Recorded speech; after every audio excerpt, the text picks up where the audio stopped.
This week on Your Newsroom. I'm Alex Wilgroth. The Statesboro Fire Department keeps a close eye on the wildfires in southeast Georgia. I'm Michelle Andreo. Pollinators took center stage this weekend at the Buzzing Along the Blue Mile flower show. If it matters to you, it matters to us, and it all starts right now. This is Your Newsroom, with our team of reporters in the field covering the stories that matter to you. Now from the Georgian Media Group, this is Your Newsroom. Hey everyone, welcome back to Your Newsroom. I'm Michelle Andreo. And I'm Alex Wilgroth.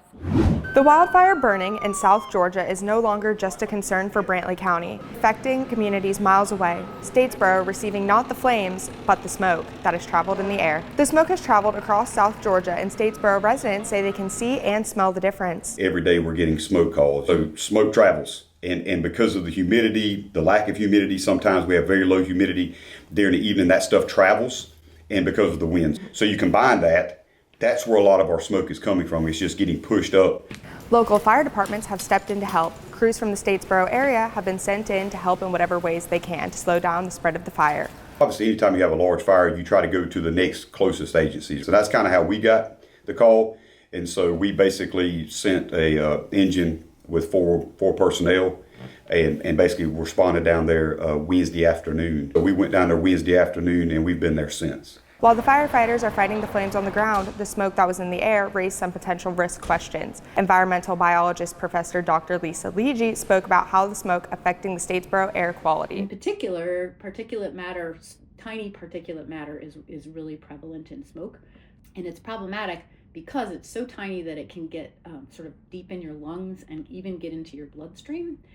So people who have respiratory problems or asthma or anything like that, they're going to be really having negative impacts as a result of this. So short term, it can cause some issues in that way, but long term, it's even more problematic. Vulnerable groups at this point would be elderly people, people with asthma, children, pregnant women. All those folks should probably stay indoors with the windows closed. And any air conditioning should be like recirculating, not pulling in fresh air. The Statesboro Fire Department is keeping a watchful eye on the situation and do encourage to stay informed as conditions change. You can find all updates on the fire department's social media. Thanks, Alex. The Bullitt Council of Garden Clubs hosted Buzzing Along the Blue Mile over the weekend. I give you the details. Buzzing Along the Blue Mile was a 2-day flower show at the Everett Center for the Arts. The show was open to the public and featured floral displays on the first and third floor of the Everett Center. This event is lots of work, and we fuss and we complain. But when we step back and look at what it looks like now, we're pleased and we forget about all that hard work. Rushing was in charge of the mechanics behind the show and made sure everything ran smoothly. A panel of 9 national judges scored the designs in teams of 3.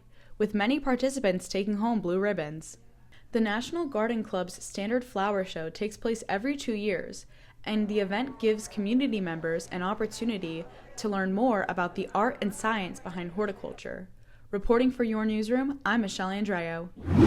Before we go, here are some events around Statesboro this week that you won't want to miss. Saturday, start off your morning with sunrise yoga at the RAC volleyball courts. Early voting for Bullitt County's primary nonpartisan election will continue until May 15th. Head to the annex to cast your ballot. Finals week begins on Monday. Join us next week for our final show of the semester. Don't forget to connect with us on social media at your_newsroom. Thanks for joining us this week. For Alex and for all of us at Your Newsroom, I'm Michelle Andreo, and we'll see you next time.